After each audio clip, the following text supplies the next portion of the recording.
Seriously protected from natural disasters. Sid Roth, your investigative reporter, examines this invisible world on It's Supernatural.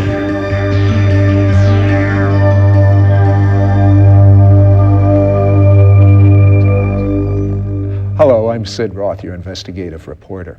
My guest, Vicki Jamison Peterson, is a woman that when she sings, people have just a great desire to laugh. And whereas in the natural, we have found that there is wonderful things that happen when you laugh, in the supernatural, it's even better. People are instantly healed of, well, you told me cancer. Tell me about that. Yes, it happened 3 years ago in Birmingham, Alabama. And you see, I have had a healing ministry. I have been singing healings for many years. I know, and as a matter of fact, I can't let this program finish without saying that several years ago, you laid hands on my wife, and my wife literally says she left her body and touched heaven, and she always had a fear. Even though she knew that she would go to heaven someday, she had a fear of death. Well, you know, after she had that experience, she has zero fear of death. Isn't that As a wonderful? matter of fact, she was trying to, between you and me, she was trying to figure out how we both could get to heaven together. But I think people who love each other want to do that. But seriously, all the sting was removed. No fear of No death. fear. Isn't that, well, when we know and are assured where we're going, and we know the one who will take us there, then we understand there's no fear. But this woman who was healed 3 years ago was healed through laughter and singing. I sing healings, have for years, but it goes back to 4 years before today when this began to occur. As I would sing healings, the laughter came. And we can talk about that in a moment. But this woman in the service was healed of cancer. She was distended. She says she was about the size of a 7-month pregnancy, and I know her. Was this like a tumor that caused it? Yes. And it was in her uterus. And she had been to doctors, and I knew that she needed to be healed. I had known her through the years. I said, come to this service. And she came, and I began to sing healings, and I began to sing cancer is healed. And when I did, the power of God came upon her, and her skirt started to fall off because the size began to diminish, and the tumor disappeared. And she came up. I said, come up to the front. And when she did, the glory and power of God was wonderful upon her. And when I reached out to touch her, his presence just caused her to go back quite a distance, and all the ushers who were with her, and they hit a plant, and that all fell. She stayed on the platform laughing. She laughed maybe for an hour to 2 hours, and she'd go, whew, whew. It felt like fire to her, and laughed and laughed. And she came to my services for 1 to 2 years. Now she's traveling around the world, taking the same laughter with healing. No cancer. No cancer. None. Absolutely, totally And was healed. it an instant healing? Yes, or it was gradual? instant.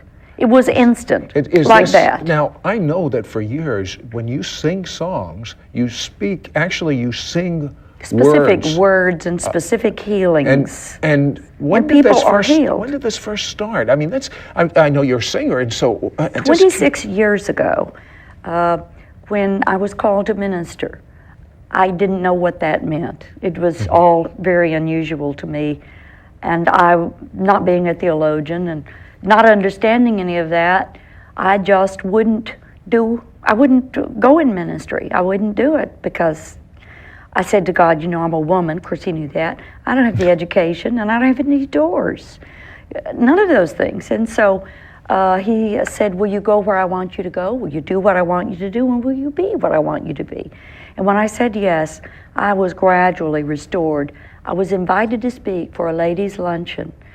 And the ladies there, 600 of them in Dallas, Texas, many of them prayed that I would live. And so I stood as their speaker. What was wrong with you? Blood clots were hitting my lungs, and I was surviving it. And That sounds, having had surgery. That sounds pretty very serious. I was on life-threatening. blood thin. Yes, it was. And so when I stood to speak, I said, "Don't blame God for what happened to me." And a cloud showed up, and I don't know if anyone else saw it. I was intrigued. You saw this Oh, cloud? yes, I did. And then the next time I said it, I said, "Don't blame God for what happened to me," because people blame God for their sickness. And He doesn't make us sick. He isn't schizophrenic. And so the cloud came down lower. And the third time I said, "Don't blame God for what happened to me," I was in the cloud. So then I said, "If you want to know Jesus, if you want to be healed, come to the front." And these women ran to the front. And they stood 2, 3, and 4 deep, and I went to lay hands upon them. Never had done that, but that seemed natural. And I reached out to touch the first woman, and when I did, she fell back. And it was the power of God. I was amazed, and I extended my arm, and when I did, every person in the line that I pointed to fell down too. It was just like cordwood, and then I fell upon them. And we didn't have a script for this. I'd never witnessed anything like this. I was still in this cloud of His presence. And my mother and another lady came. They picked me up, and they just directed me through the room. And this was a chandeliered ballroom of the Hilton Hotel. And this was an elegant luncheon that turned into a brawl. And women were draped over the tables, they were under the tables, and they were laughing. And there would be up to 100 people on the floor experiencing God's power. And the waitresses and waiters came out because they heard this was noisy. And they would fall under the power of God. You'd say, "Well, what is the purpose?" It's when something greater than you comes into your presence. Something's going to give, and it's not going to be God. What happened to these women? They were healed, and they were refreshed, and they were amazed. And when I left the auditorium, everyone I passed fell. And it was, I thought, I'm dangerous. I can't be let out of my room again. And when I went out in public, I thought, how can this be? But then I learned it was the discretion of God, that it was as He would will. But there would be little tiny spurts of laughter through these many years of ministry.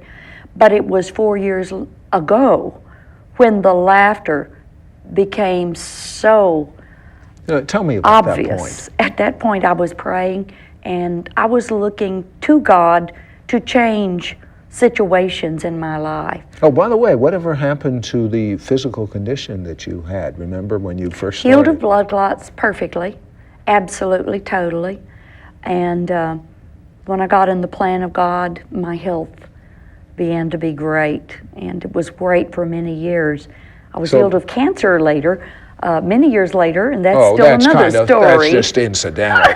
I mean, there are people that are watching us right now They're that wondering, say, I want to cancer." grab hold of this type of healing. But tell me about 4 years ago, what happened? 4 years ago, I was praying, and I was fasting 2 hours, 3 hours, 4 hours a day. Some days I would skip.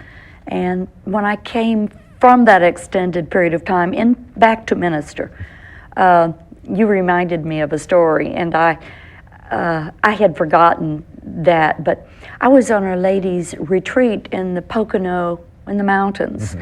It was an elegant time. Women were dressed beautifully, and everything was in order. And I was speaking the final night at the banquet. And the night before when I spoke, I noticed I felt a little giddy, this is not a nice saying, but I like it, light in my loafers.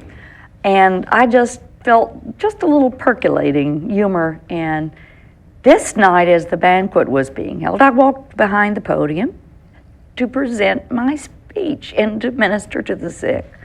When I did, the power of God came upon me, and I was knocked to the floor, where I lay laughing. Chickens lay. I wasn't laying. I was rolling, actually, if you really want to know the truth. I was laughing so hysterically that I couldn't get up. I had fallen and I couldn't get up. Doesn't this embarrass you?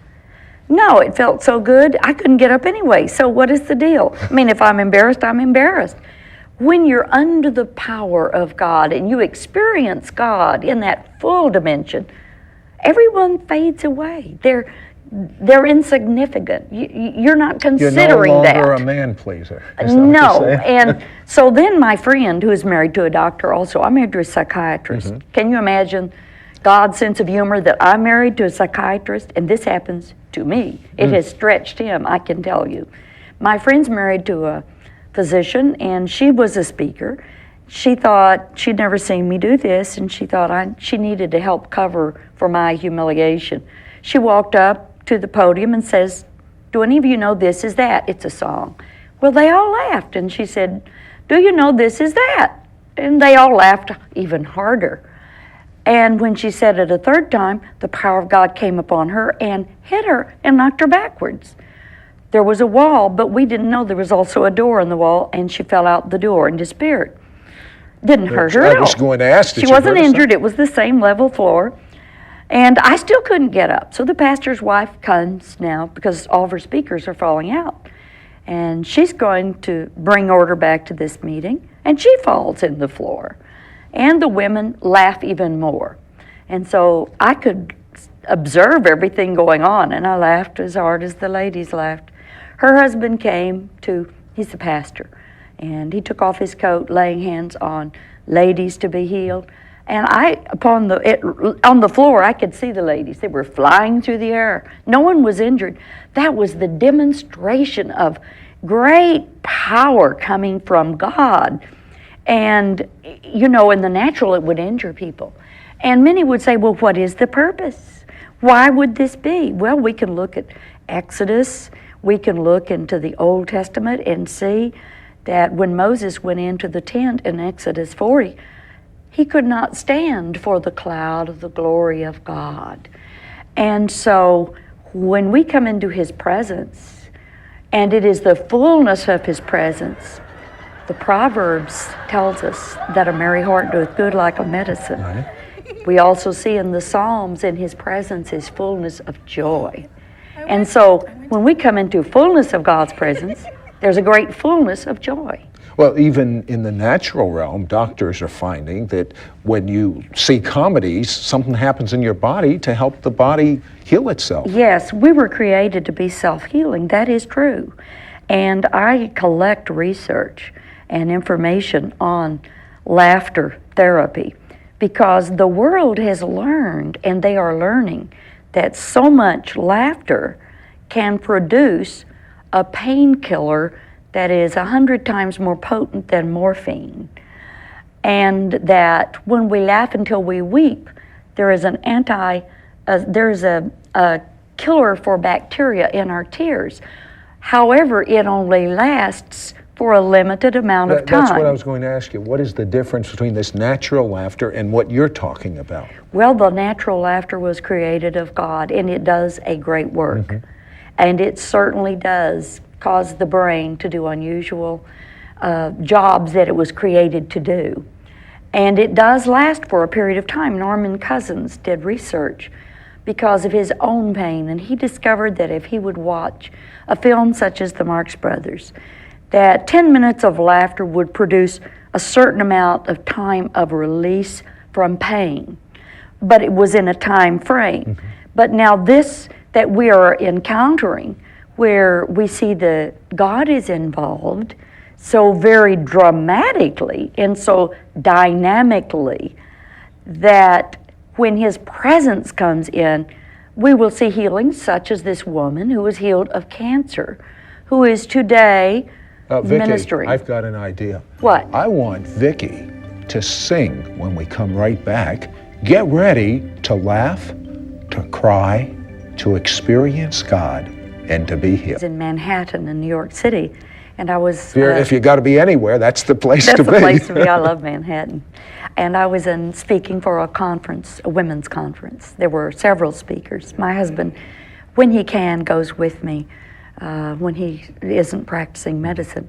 And he was with me on this trip, and I walked into the auditorium for the first afternoon speaker, and she got up to speak, a dynamic woman of God. And when she did, the power of God came upon me in such a strong way, I fell on the floor. And my husband was standing there, and I could not get up. I was laughing so hard. And I was the only one in the auditorium laughing, to make it even more strange. I would say Yes. that the focus was on Vicky. And I couldn't get up, and it felt so good. You know, this laughter of God, it is so beyond what we humans can experience. But you could imagine, my husband's never seen me behave like this. And so when the meeting was over, the speaker, my husband, and I were in the limousine going back to the hotel. And I said to her, "Can you tell me what's happening to me?" I said, "For the last few meetings that I've been speaking in, I'm in the floor laughing." And I said, "This has never happened before, and people are not going to invite me to speak to come fall on the floor and laugh." And she said, "Oh dear," she said, "you're coming into a new level of anointing in God. You will be able to stand." My husband said, "I'm so relieved to hear that." He said, "I thought she had a brain tumor." And Of course, he was kidding. No, he was serious. No, he was as serious as he could be. And he said, I was going to have... That's why you were falling? Going to have a CAT scan of her brain. I thought she had a tumor in her brain. And I have to tell you, it has stretched him, because he is a very logical, intellectual, a scholar, and a magnificent physician, and a great diagnostician of the brain. I mean, his specialty is the brain. And so to suddenly see his companion, has always been sensible, always logical, made things work, fun, unusual, but never far out. It has stretched him, but he is a changed man because of it. Now, when you sing or speak, sometimes this laughter jumps off of you and On the goes people. on everyone? Not everyone, Most no. people? Many, most. That's why I enjoy going in and staying in several services, because I have discovered that those who are the most weary and need joy and laughter the very most, They're the first. they are the first, the most weary, the most ill. Tell me what's happening. Just give me a few things of what's happening to people when the Spirit of God comes on them and they start laughing. Yes, I have seen a lady in a church where I was for an extended meeting for 10 months. That's extended. That's extended. And so when you're 10 months with people, you really do know them and know the validity of their story. It isn't just the little quick fix kind of a thing, but you see a sustained change in their lives. And the laughter seems to be a very great therapy of the Holy Spirit. And this lady, after she had been in my services laughing for months, I'd be there a week to 2 weeks and then would take a break and come back. She wrote a letter to me, and I had her stand and tell the church. She said, "I was one of the meanest women you have ever met in your life. People didn't dare cross me because I made their lives miserable." And she began to laugh in front of this audience, and she said, "People in my work cannot believe how I have changed." God had so rearranged her that she had softened, and she was a joy to be around, and it was a witness. When she went to work, people in her workplace would begin to laugh. The joy of the Lord would get off on them. Not just in a church. She would It just go to work. She was just a conduit from God. And I've seen that happen. You're a conduit, and when you sing, it's kind of double. You're a conduit for the laughing, but you're a conduit for physical healing. Absolutely. When you sing specific words, are they just words? Are they words that God is telling you? Where do these words come from? Well, it's a multifaceted thing. It is from God. It is from His guidance within me. And when I first began, I would sometimes feel the pain in my body, and so I would sing it out. I just learned that many years ago, singing, and then I found out that David the psalmist sang. So as you sang about the pain in your body, other people were healed? Yeah, and the pain would leave me. That's the way I learned. Leave you, but would other people They would be healed of that pain. That's the way I would know. But now, I just know that I know. It's a knowing from Vicki, God. I'm going to get some people upset with me if you don't start singing now. Well, let us do it. Okay. Would you like to be healed? Ooh, your feet are healed, even your toe is healed, insomnia's healed, your neck is whole now. You can move your neck, try it. You can do it by His power. He's not only restoring, but He's recreating in this hour. You're healed in your gums right now. Oh yes, receding gums are healed. You've had a problem with a tooth, just one. But He wants you to know how involved He is in your life. The abscess leaves. Absolutely. Leaves you now, migraine, headaches leave. Totally, this instant by His power. And you're healed of a skin disease. Check it. You will see that you are healed. A sports injury in the hip. Totally healed. I promise you. You're healed. If you'll just check yourself, you'll see. By His power. Then arthritis bows. It bows as joy comes upon you right now. You see, it is His plan to make you every whit whole, from the top of your head to the sole of your foot. It's not only is He healing you, but He is restoring. There is an injury that wouldn't heal, an incision, but now you can check it out. It's healed by His power, healed by His glory, healed in this hour. Vicki, I feel like singing right now. Sing with me. But I'm not a singer. But I will tell you, I heard about ears. Did you? Ears are being opened right Yes. now, and the prostate is being healed. Oh, It's yes. almost as Vicki was singing, the windows of heaven were opened up. And when the windows opened up, I'll tell you a secret. Once they open, whether we say the word, whether Vicki sings the word or not, it's yours.